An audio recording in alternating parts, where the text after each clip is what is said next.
السلام عليكم ورحمة الله وبركاته. إن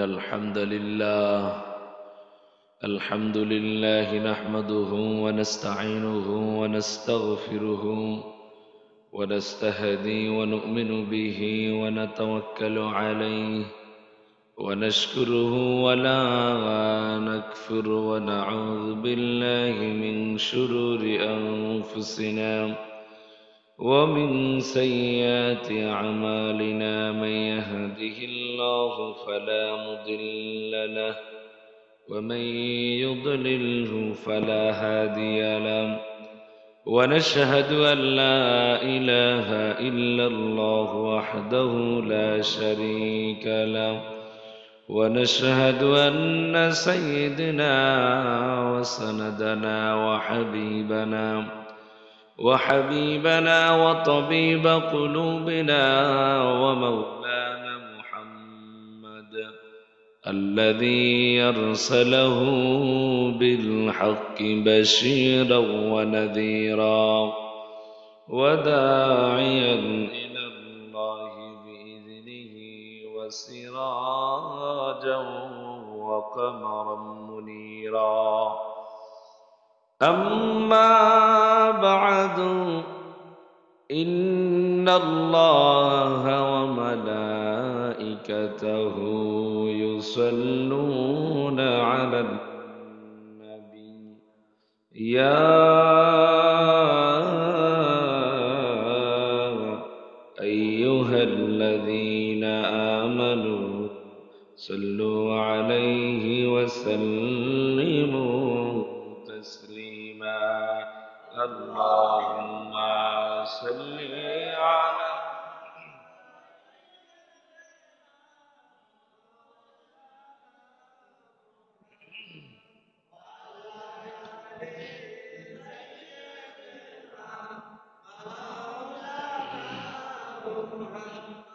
اللهم صل على مولانا محمد وعلى آل سيدنا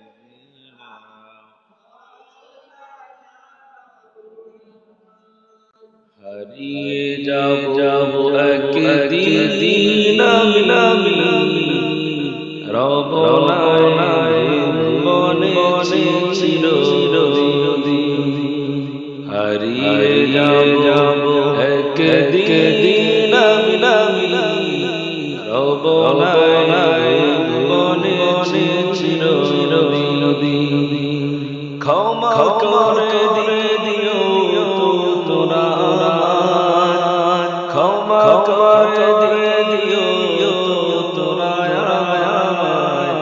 ভুল করে থাকি যদি কোনো দিন হারিয়ে যাব একদিন রব নাই মনে ছিল বাস গোরস্থানে হয়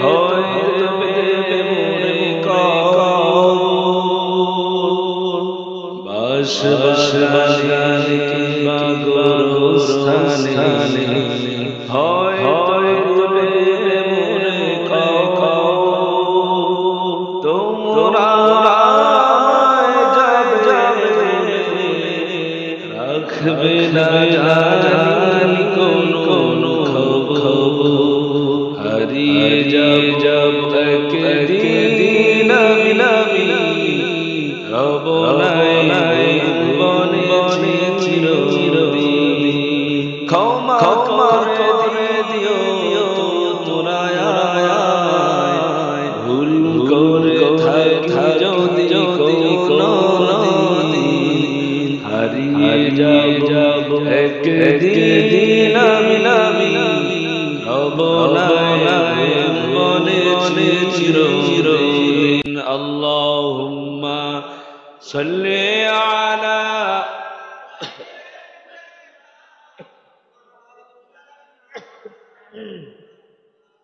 وعلى آل مولانا محمد بلغ العلا بكماله كشف الدجى بجماله حسنت جميع صلوا عليه وآله سلموا يا قلبا صدر الأمين مصطفى ما جاء إلا رحمة للعالمين أما بعد معزز محترم واجب الاحترام سيد الأيام जुमार दिन সপ্তাহের শ্রেষ্ঠ দিন আমার সম্মানিত মুসল্লিয়ানে کرام মুরব্বিয়ানে আযম পর্দার আড়ালে অবস্থানরত মা ও বোনেরা, আমরা সকলে আমাদের মালিকের দরবারে শুকরিয়া আদায় করব যে মহান মালিক, যে মহান রব, রব্বে কারীম আমাদেরকে আল্লাহ তাআলার ফরজ বিধান জুমার নামাজ আদায় করার জন্য মসজিদে আসার এবং বসার তৌফিক দান করলেন এবং এই কনকনে শীতকে উপেক্ষা করে আল্লাহ তাআলাকে সন্তুষ্ট করার জন্য আমরা যে এখানে সমবেত হলাম, এজন্য রব্বে কারীমের দরবারে শুকরিয়া আদায় করব। সকলে সমৎসরে সমবেত আওয়াজে চিৎকার মেরে ঘোষণা জানাই, পড়ি আলহামদুলিল্লাহ।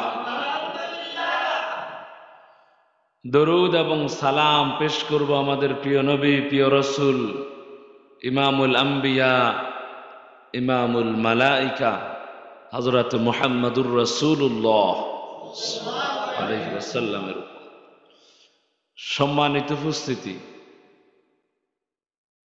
আজ ইংরেজি 2024 খ্রিস্টাব্দের 12 জানুয়ারি, বাংলা 1430 বঙ্গাব্দের 28 পৌষ, আরবি 1445 হিজরির 29 জমাদিউস সানি। জুমার ধারাবাহিকতার দিক দিয়ে আজকের জুমা পবিত্র জমাদিউস সানি মাসের পঞ্চম জুমা তথা শেষ জুমা। 1445 হিজরির জমাদিউস সানির আজকের শেষ জুমা। আবার যদি আমরা 1 বছর বেঁচে থাকি, আবার এই মাসে জুমার নামাজ আমরা পাবো। আল্লাহর কাছে হায়াত কামনা করি, মহান মালিক আমাদেরকে যাতে নেক হায়াত দান করেন। সকলে পড়ি আমিন। সম্মানিত উপস্থিতি, আল্লাহ পাক রব্বুল আলামিন আমাদের সকলকে সুস্থতার হায়াত দান করুক। জোরে বলেন আমিন। কারণ সুস্থতা একটা বড় নেয়ামত, ঠিক কিনা? এটা মানুষ তখন বুঝে যখন অসুস্থ হয়, যখন বিছানায় পড়ে যায়, কেউ কোনো খবর নেয় না, তখন বুঝে যে সুস্থতা কি জিনিস। আবার মানুষ যখন অভাব অনটনে পড়ে, টাকা পয়সার অভাবে পড়ে, তখন বুঝে সম্পদ কি জিনিস, টাকা পয়সা কি জিনিস। যদি আজকে থাকতো, তারে বিপদটা দূর করতে পারতো, ঠিক কিনা? কিন্তু আমরা ম্যাক্সিমাম মানুষগুলোই বুঝি না আল্লাহ তাআলা পৃথিবীতে আমাদেরকে যা কিছু দান করেছেন, এগুলো সব কিছু মালিক পরীক্ষার জন্য আমাদেরকে দান করেছে। আমাদেরকে রব্বে কারীম সুস্থতা দিয়েই পরীক্ষা করেন, অসুস্থতা দিয়েই পরীক্ষা করেন, সম্পদ দিয়েই পরীক্ষা করেন, কাউকে অভাবে রেখে পরীক্ষা করেন। কারণ আল্লাহ তাআলা বললেন যে আমি তোমাদেরকে পরীক্ষা করব। শুধু ঈমান আনলেই চলবে না, রব্বে কারীম বান্দাদেরকে পরীক্ষা করবেন। এই জন্য রব্বে কারীমের পরীক্ষায় আমাদের সকলকে উত্তীর্ণ হওয়ার দরকার আছে না নাই? পেয়ারা হাজিরিন, আজকের এই জুমার আমাদের খুতবার আলোচ্য বিষয় হলো আল্লাহর ঘর মসজিদ পৃথিবীর শ্রেষ্ঠ জায়গা। আল্লাহর ঘর মসজিদে দান সাদাকা, আল্লাহর ঘর মসজিদে দান সাদাকা করলে কি উপকার, কি লাভ, এবং কি এর বাহিরেও কিছু দান সৎকা করলে আমাদের পার্থিব জীবনে যে উপকারগুলো নিহিত রয়েছে, আমরা সেই বিষয়গুলো সম্পর্কে আজকে জানবো। আল্লাহ তাআলার কাছে তৌফিক কামনা করি। ওমা তৌফিক ইল্লা বিল্লাহ। পেয়ারা হাজিরিন, মসজিদ হলো সেজদার স্থান। জোরে বলেন, মসজিদ হলো, এটি আমাদের মুসলমানদের জন্য একটা পবিত্র জায়গা, ইবাদতের একটা পবিত্র জায়গা।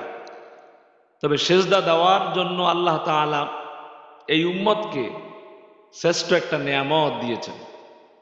আল্লাহ রাসূল সাল্লাল্লাহু আলাইহি সাল্লাম বলেন, আমার উম্মতের জন্য আল্লাহ তাআলা এই পৃথিবীর সমস্ত জায়গাগুলোকে মসজিদ বানায় দিলেন। সুবহান। যত জায়গা রয়েছে পবিত্র জায়গা, ওই জায়গাগুলো আপনার যখন যেখানে নামাজের সময় হবে ওই জায়গায় আপনি নামাজ আদায় করে নেবেন। আল্লাহ রাসূল সাল্লাল্লাহু আলাইহি ওয়াসাল্লাম তার উম্মতদেরকে বলেন, আমার উম্মতকে শ্রেষ্ঠতম একটা মর্যাদা দেওয়া হয়েছে। মসজিদগুলো হলো তাদের জন্য এই পৃথিবীতে যত জায়গা আছে সমস্ত জায়গাগুলো সেজদার স্থান। আর আমার উম্মত তারা যে নামাজ পড়ে, তারা যে নামাজের কাতার সোজা করে, এই কাতারগুলোকে রব্বে কারীম কাসুফুফাতিল মালাইকা, ফেরেশতাদের এরকম কাতার রয়েছে। আমাদের নামাজের কাতারগুলোকে ফেরেশতাদের কাতারের সাথে তুলনা করেছেন। সুবহান। ফেরেশতারা যেমন সারিবদ্ধভাবে কাতারে কাতারে দাঁড়িয়ে যায়,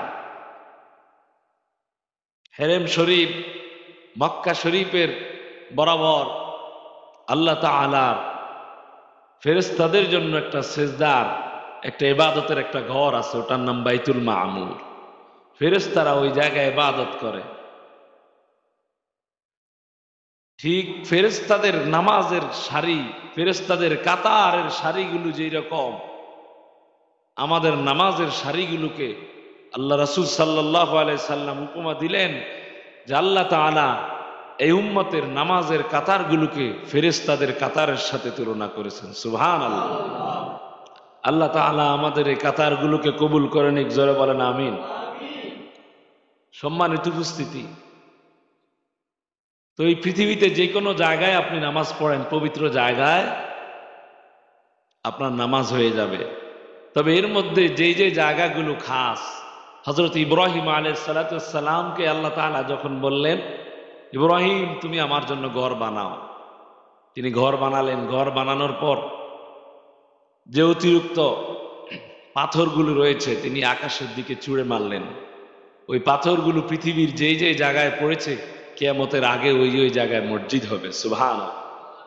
তবে ওই মসজিদগুলোতে নামাজ পড়লে, যেই মসজিদে জুমা হয় ওই মসজিদে নামাজ পড়লে একাকী নামাজ পড়ার চাইতে জুমার নামাজের মসজিদে নামাজ পড়লে 27 গুণ সওয়াব বেশি। আরো অন্যান্য বর্ণনা হয়েছে, এক রাকাতে 500 রাকাতেরও কথাও উল্লেখ রয়েছে। এই জন্য মসজিদ আমাদের জন্য একটা গুরুত্বপূর্ণ একটা স্থান, গুরুত্বপূর্ণ একটা জায়গা। আমরা সব সময় আমাদের হৃদয় দিয়ে, অন্তর দিয়ে মসজিদকে ভালোবাসবো। রাজি আছি তো ইনশাআল্লাহ? এই জন্য মসজিদকে আমরা দান করব, মসজিদকে উন্নত করার জন্য,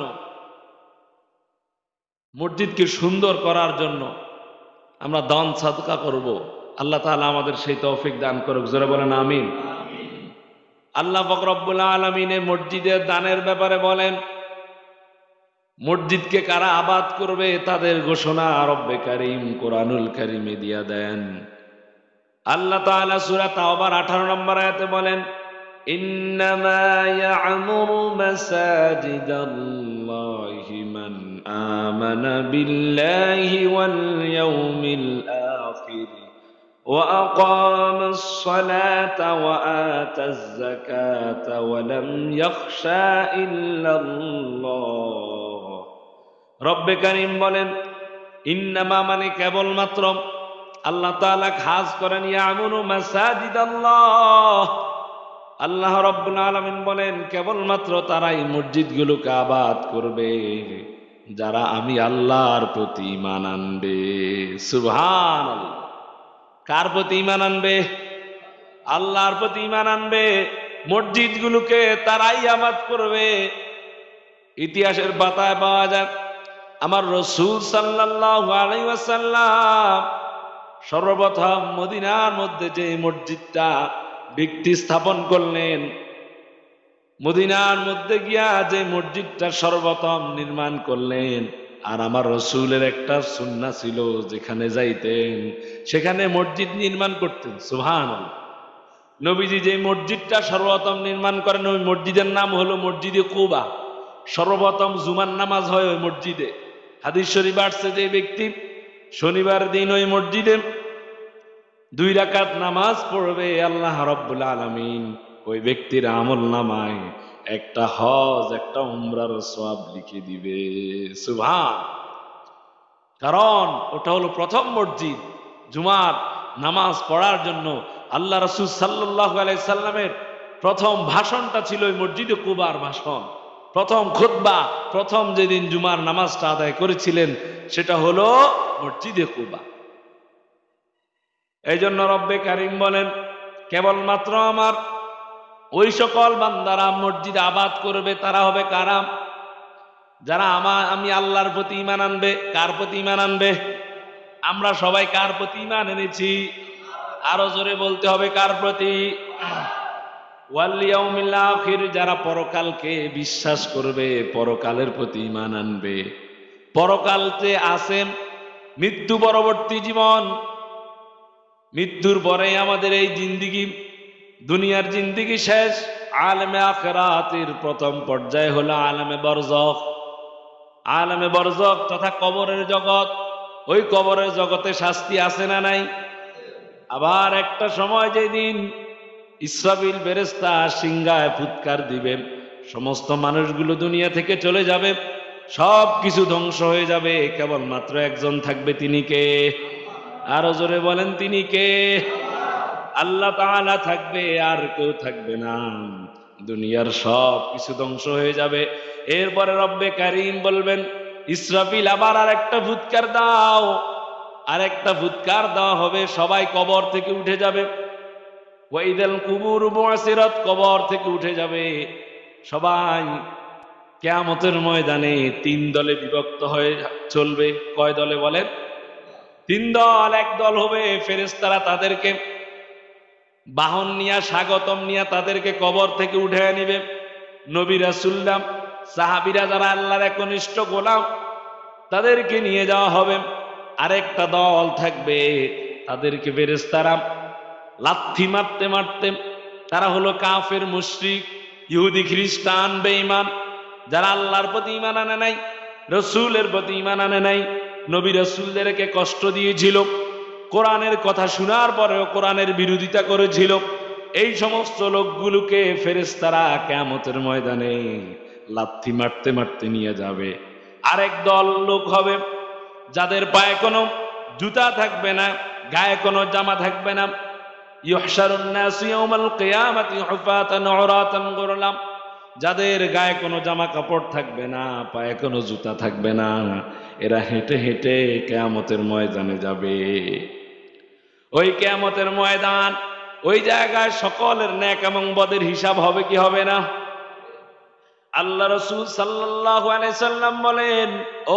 সাহাবীরা শুনো কিয়ামতের ময়দান এত কঠিন একটা ময়দান হয়ে যাবে ও বান্দা তুমি যদি কোনো নেক আমল করো তোমার ওই নেক আমল যদি কোনো পাথরের মধ্যে লুকায়িত থাকে কোথায় থাকে পাথরের ভিতরে যদি তোমার কোনো নেক আমল লুকায়িত থাকে আল্লাহ তাআলা কিয়ামতের দিন সেটা উপস্থাপন করবে তোমার কোনো নেক আমল যদি আসমানের উপরেও যদি লুকায়িত থাকে কিয়ামতের দিন রব্বে কারীম সেটা উপস্থাপন করবে। তার মানে হাদিস থেকে বোঝা গেল আল্লাহ তাআলা বান্দার সমস্ত নেক আমল বদ আমল সব কিছু উপস্থাপন করবে। যদি আল্লাহ তাআলা পাথরের ভিতরের আমলটা উল্লেখ করতে পারেন, তাহলে দুনিয়াতে যা কিছু প্রকাশ্যে অপ্রকাশ্যে ঘটে সব কিছু উল্লেখ করার ক্ষমতা আল্লাহর আছে না নাই? আরো জোরে বলেন, আছে না নাই? জুলুম নির্যাতন যে হচ্ছে এগুলোর খবর আল্লাহর কাছে আছে না নাই? আপনি যে দান সদকা করেন, মসজিদের মধ্যে দান সদকা করেন, আপনার সামর্থ্য অনুযায়ী কমপক্ষে 10টা টাকা হলেও তো মসজিদে দেন, ঠিক কিনা? এখনকার মানুষ কমপক্ষে 10 টাকা হলেও তো মসজিদে দেয়, কারণ এক কাপ চা খেতে কমপক্ষে 10 টাকা লাগে, ঠিক না? 10 টাকার নিচে দেয় কেমনে? বিবেকের একটু প্রশ্ন করা দরকার। তারপরও কিছু কিছু মানুষ আছে তারা বখিলতা করে। আমি হাত জোর করে বলবো, ভাই একটা সপ্তাহে একদিন আপনার সাপ্তাহিক ঈদের দিন এখানে আসেন, পুরো সপ্তাহে একটা দিন যদি 2টা টাকা করে জমান, 7 দিনে কয় টাকা হয়? 14 টাকা। আচ্ছা 14 টাকা 4 টাকা বাদ দেন না, কমপক্ষে 10টা টাকা যদি দেন এই মসজিদের উন্নয়ন হবে কি হবে না? আপনার এখানে 100 মুসল্লি থাকলে 10 টাকা করে দিলে কত টাকা হয়ে যায়? 20 টাকা করে দিলে কত হয়ে যায়? বরকত দিবে কে? আপনি যদি এইরকম দান সদকা করেন, আমি সর্বনিম্ন বুঝালাম, আপনি বেশিও দিতে পারেন।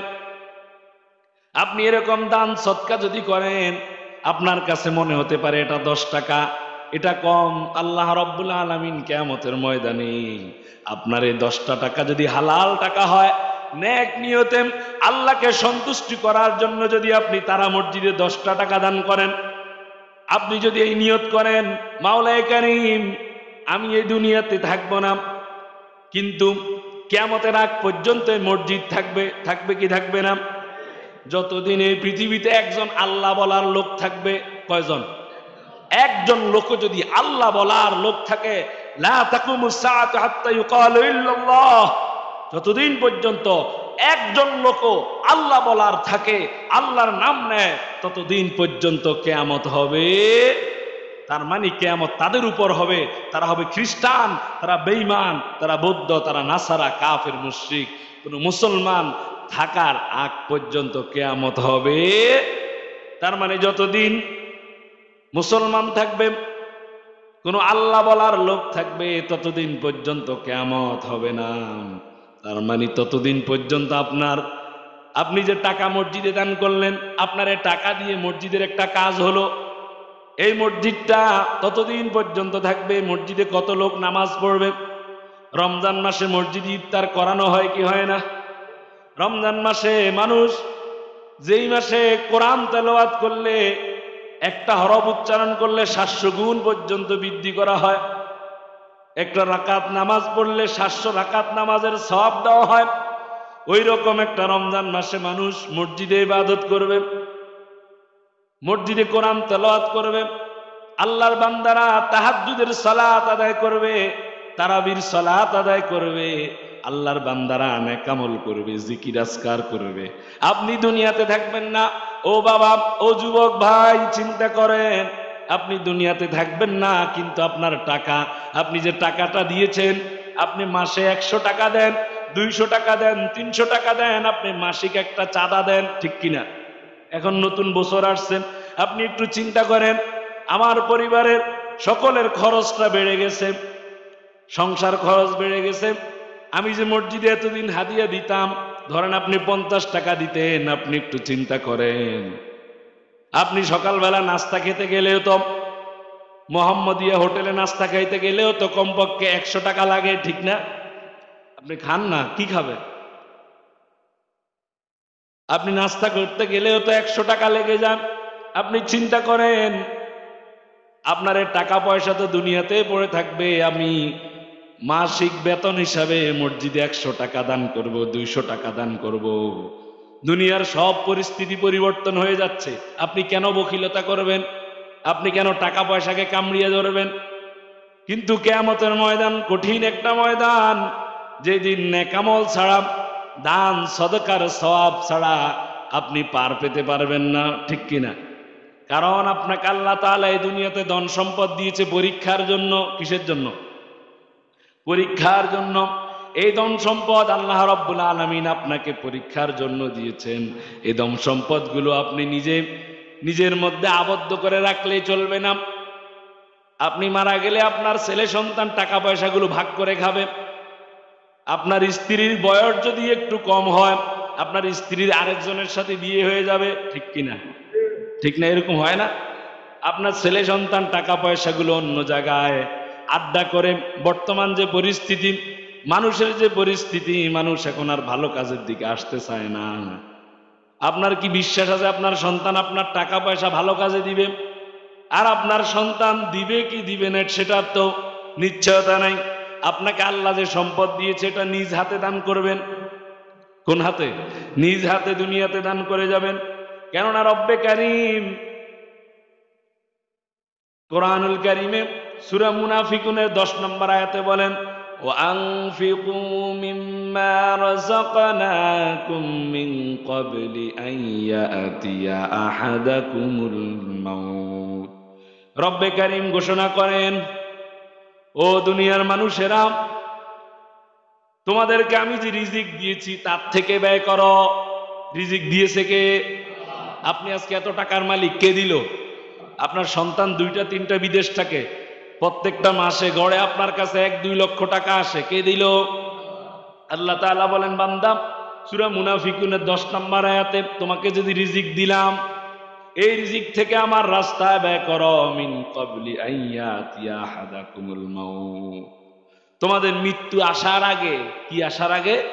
মৃত্যু আসার আগে, তোমার মরণ আসার আগে তোমাকে আল্লাহ তাআলা সম্পদ দিয়েছে, নিজ হাতে দান করে যাও।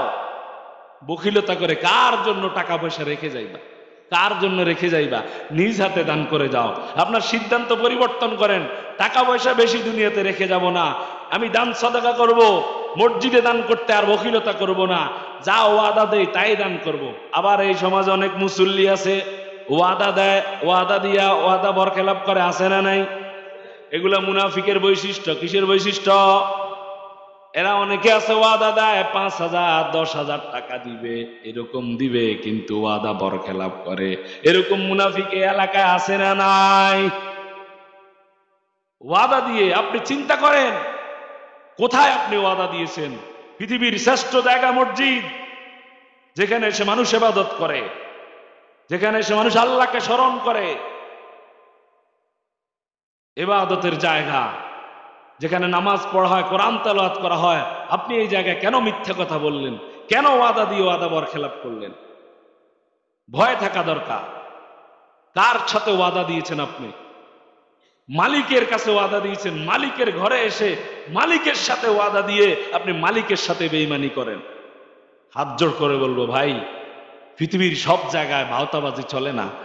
এখানে যা ওয়াদা দিবেন তাই আদায় করবেন। রাজি আছি তো ইনশাআল্লাহ? যে যেভাবে ওয়াদা দিয়েছেন দান সাদাকা করার, কারো কোনো কিছু যদি বাকি থাকে, আপনার মৃত্যু এই মুহূর্তে তো হয়ে যেতে পারে। আপনি ওয়াদা দিয়েছেন মসজিদে 10,000 20,000 টাকা দিবেন, কিন্তু দেন নাই, আপনার মৃত্যু হয়ে গেছে। কাল কিয়ামতের ময়দানে আল্লাহ তাআলা আপনাকে আসামির কাঠগড়ায় দাঁড় করাবে, ঠিক কিনা? যে আপনি কার সামনে, কার ঘরে ওয়াদা দিয়েছেন, কোথায় ওয়াদা দিয়ে ওয়াদা বরখেলাপ করতেছেন, সে হিসাব আল্লাহ নিবে কি নিবে না? এই জন্য রব্বে কারীম বলেন, আমি তোমাদেরকে যে রিজিক দিয়েছি ওই রিজিক থেকে আল্লাহর রাস্তায় ব্যয় করো তোমাদের মৃত্যু আসার আগে। কেননা ফায়াকুল রাব্বি লাউলা আখখারতানি ইলা আজালিন করিব। কেননা ওই বান্দা বলতে থাকবে, যখন তার মরণ হয়ে যাবে, ওই বান্দা আল্লাহর কাছে বলতে থাকবে, আল্লাহ, ও রব, আমাকে তুমি আরেকটু হায়াত দাও, আমাকে আরেকটু হায়াত দাও, দুনিয়াতে আবার পাঠায় দাও, আমি আমার টাকা পয়সাগুলো একটু দান কইরা আসি। কোন সুযোগ আছে? আবার দুনিয়া আসা যাবে? একবারে সুযোগ, আর আসা যাবে না। আর কেউ যে একবার চলে যায়, আপনার বাবা এই মসজিদে নামাজ পড়েছে, আর আসবে না। আপনার দাদা ওই মসজিদে নামাজ পড়েছে, চলে গেছে, রাস্তা দিয়ে কত হেঁটেছে, তাদের পায়ের ছাপ এই রাস্তায় আসে। তারা এই মসজিদে নামাজ পড়েছে, এই মসজিদ তাদের জন্য সাক্ষী দিবে কিয়ামতের দিন। কিন্তু যে তারা চলে গেল, তারা আর জীবনে আর কোনোদিন কবর থেকে উঠে আইসা আর কোনোদিন নামাজ পড়তে পারবে, রাস্তা দিয়ে হাঁটতে পারবে?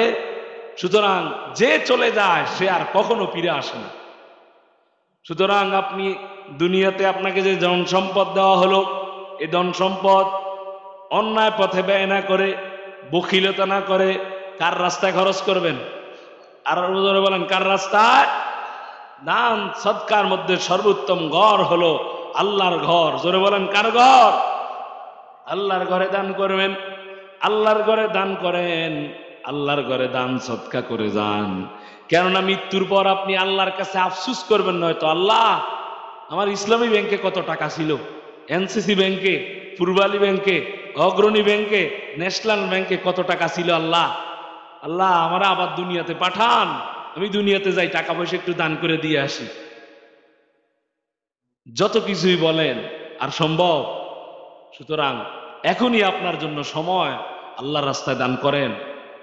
অনেকের টাকা পয়সা অনেক রয়েছে, কিন্তু দান সৎকা করতে যায় যখন, মসজিদে যখন চাঁদা দিতে যায়, তখন গরিবের সাথে মিলাইয়া দেয়। এরকম ধনী লোক আছে না নাই? কথাগণ আছে না নাই? আপনার সম্পদ অনুযায়ী আপনি দান করেন ভাই, কার জন্য রেখে যাবেন? কেননা কাল কিয়ামতের ময়দানে এই মসজিদ, এই কোরআন, এই কোরআন তেলাওয়াত, এই নামাজ কাল কিয়ামতের ময়দানে আপনাকে সাক্ষী দিবে। আল্লাহর কাছে বলবে, আল্লাহ আপনারে বান্দা দান সৎকা করেছিল, এই মসজিদে নামাজ পড়েছিল, জমিন সাক্ষী দিবে। আল্লাহ তাআলা আপনাকে এদের সাক্ষীতে রব্বে কারীম মাফ করে দিবেন। জোরে বলেন সুবহানাল্লাহ। আল্লাহ তাআলা আমাদের সৎকাগুলোকে কবুল করেন, এক জোরে বলেন আমিন। আর দান সৎকা করলে মানুষ বিপদ আপদ থেকে রক্ষা পায়। কি থেকে রক্ষা পায়? বিপদ আপদ থেকে। সুলাইমান পয়গম্বরের নাম শুনেছেন? যিনি বাদশাহ ছিলেন, এমনকি পয়গম্বর ছিলেন। আল্লাহ তাআলা তাকে এমন একটা মুজিজা দান করলেন, তিনি সমস্ত প্রাণীদের ভাষা বুঝতেন। সুবহানাল্লাহ। তিনি জিনদের সাথে কথা বলতেন, জিনদের ভাষা বুঝতেন, পাখিদের ভাষা বুঝতেন, যত পশু পাখি যা কিছু রয়েছে সব কিছুর ভাষা বুঝার ক্ষমতা আল্লাহ তাআলা সুলাইমান পয়গম্বরকে দিয়েছিলেন। সুলাইমান পয়গম্বরের জামানায় একটা লোক একদিন সুলাইমান নবীর কাছে বলতেছে, ও বাদশাহ, আপনার কাছে একটা ঘটনা বর্ণনা করি। একটা পাখির একটা ঘটনা বর্ণনা করা হলো। পাখি সুলাইমান বাদশাহর কাছে বিচার দিল, ও বাদশাহ সুলাইমান, আমার বাসা থেকে একটা লোক ডিম চুরি করে নিয়ে যায়। আমি যখনই ডিম পাড়ি তখনই ডিম চুরি করে নিয়ে যায়। এই বিচারটা যখন সুলাইমান নবীর কাছে দেওয়া হলো, সুলাইমান নবী তখন চিন্তা করলেন কি করা যায়। সুলাইমান নবী ওই লোকটাকে ডাক দিলেন, তুমি আর কখনো এরকম কাজ করো না, পাখির বাসা থেকে ডিম চুরি করো না, এরকম খারাপ কাজটা আর করো না। কিন্তু ওই লোকটা বারবার আবার গিয়ে পাখির ডিম চুরি করে। এবার ওই পাখিটা আবার বিচার দিল, ও আল্লাহর নবী, বাদশাহ ওই লোকটা তো আপনার কথা শুনে নাই, আমার বাসা থেকে আবারও ডিম চুরি করে নিয়ে গেছে। এবার সুলাইমান পয়গম্বর একটা জিনকে ডাক দিল, জিন, তুমি ওই লোকটাকে, সে যখন গাছে উঠবে তখনই ধাক্কা মেরে ফেলে দিবে, এমন অবস্থা সে যাতে আর গাছে উঠতে না পারে। এই কথা বলার পর এবার ওই লোকটা পরে আবার ডিম চুরি করার জন্য বাসার কাছে যাবে। এমনই সময় একটা ভিক্ষুক এসে তার কাছে হাত বাড়ালো, আমাকে কিছু দান করো। ওই লোকটা গাছে উঠার আগে তাকে কিছু দান করে দিলেন। এরপরে গাছে উঠলেন, আবারও ডিম চুরি করে নিলেন। পাখি এসে আবার বিচার দিল, বাদশাহ সুলাইমান, ওই লোকটা তো আবারও এ কাজ করেছে। বলে, তাই নাকি? বাদশাহ সুলাইমান যেই জিনকে খবর দিলেন, তোমাকে তো দায়িত্ব দিলাম ওই লোকটাকে গাছ থেকে ফেলে দেওয়ার জন্য, কি করেছ? বলে, আমি এমনই সময় কাজটা করতে যাব, আমাকে দুই দিক থেকে দুইজন ফেরেশতা আইসা আমাকে সরায়া দিলেন, ওই লোকটাকে বিপদ মুক্ত করে দিলেন। বলে, কি কারণে এটা হলো? ওই জিন তখন ঘটনা বর্ণনা করতেছে, আমি তাকে যখন ফেলে দেওয়ার জন্য যাব, ওই লোকটা গাছে উঠার আগে তখনই দেখতে পেলাম তার কাছে একজন ভিক্ষুক আসলো। ভিক্ষুক যখন কোনো কিছু চাইলো তখন ওই লোকটা এক মুষ্টি দান করে দিলেন। আমার মনে হয় রব্বে কারীম এই লোকটাকে দান সদকা করার কারণে বিপদ থেকে মুক্ত করে দিলেন। সুবহান। সুলাইমান পয়গম্বর বললেন, ঠিক তাই, রব্বে কারীম বিপদ আপদ থেকে রক্ষা করেন দান সদকা করার কারণে। কিসের কারণে? দান সদকা করার কারণে।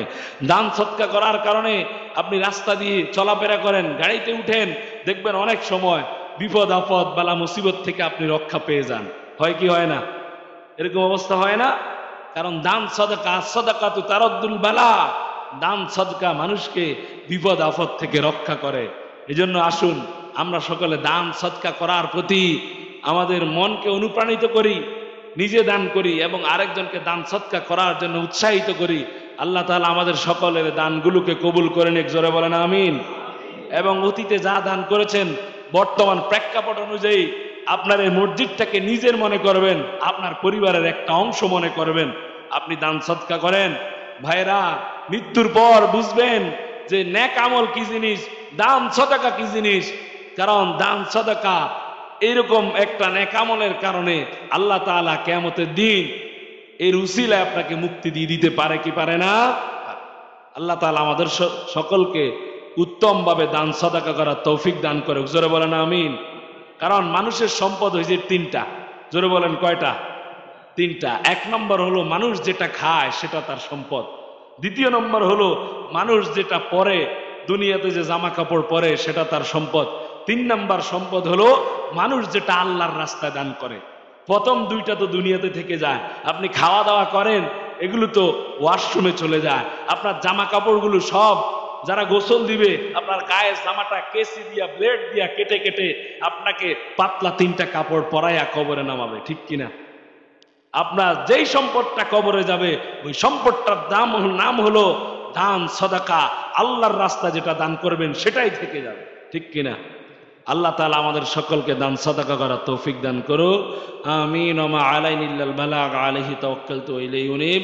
আসসালামু আলাইকুম ওয়া রাহমাতুল্লাহি ওয়া বারাকাতুহু।